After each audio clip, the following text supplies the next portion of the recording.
You're back in Sweden at Fingerset. The show is sold out, and you have a new, old singer. Correct. How did you come to the decision to bring him back, and did you have anyone else in mind before? No, not really. Excuse me. Basically, towards the middle of the year, it turned out that things weren't working out with Ash for a number of reasons. He decided he wanted to leave, and we were kind of happy with that. And I guess the only option for us really was to go back to see if Dan wanted to rejoin. And as you know, we've sort of had a number of singer changes over the years, and the best option, without a doubt, would have been to ask Dan if he was interested. Again, because, well, the stuff we did with him back on the one album we're very proud of, and I think, I think we feel we've got a lot more music we could all do together. So, yeah, Dan was the only option we really wanted to consider, and luckily he said yes.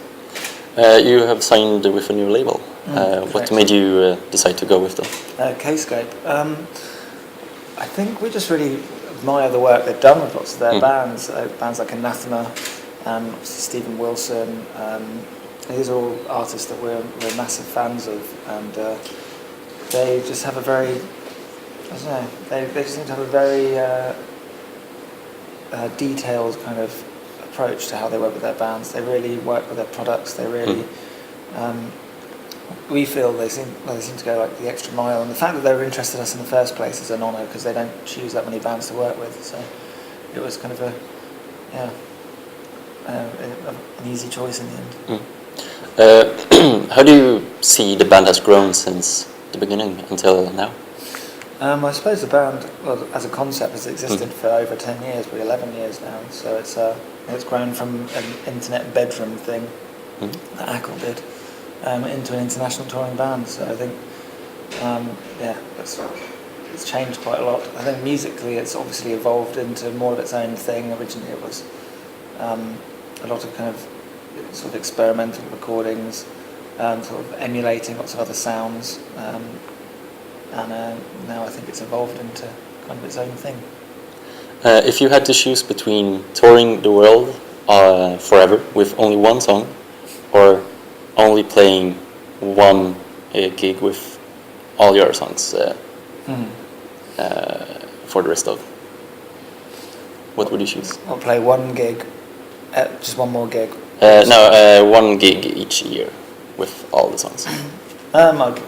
One gig each year with all the songs. I like touring, but touring one song forever would probably kill you. Yep. You have some demos for new songs, I've heard as well. How far are you into new material? There's about 7 songs that are taking shape. None of them are finished, but there's 7 ideas that we feel are strong enough to hopefully become songs. So I'd say we're about halfway through producing the record.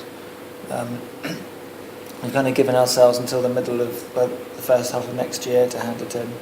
So we're hoping that maybe late summer we'll have a new record.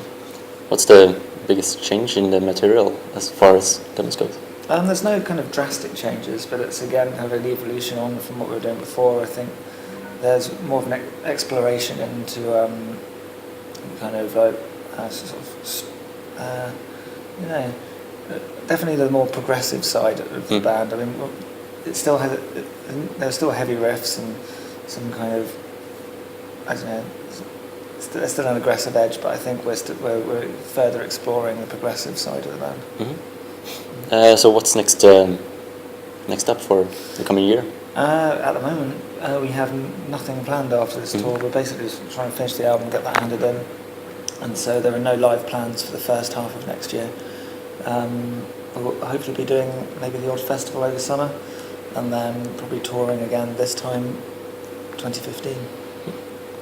Great, that was everything. Okay, cool.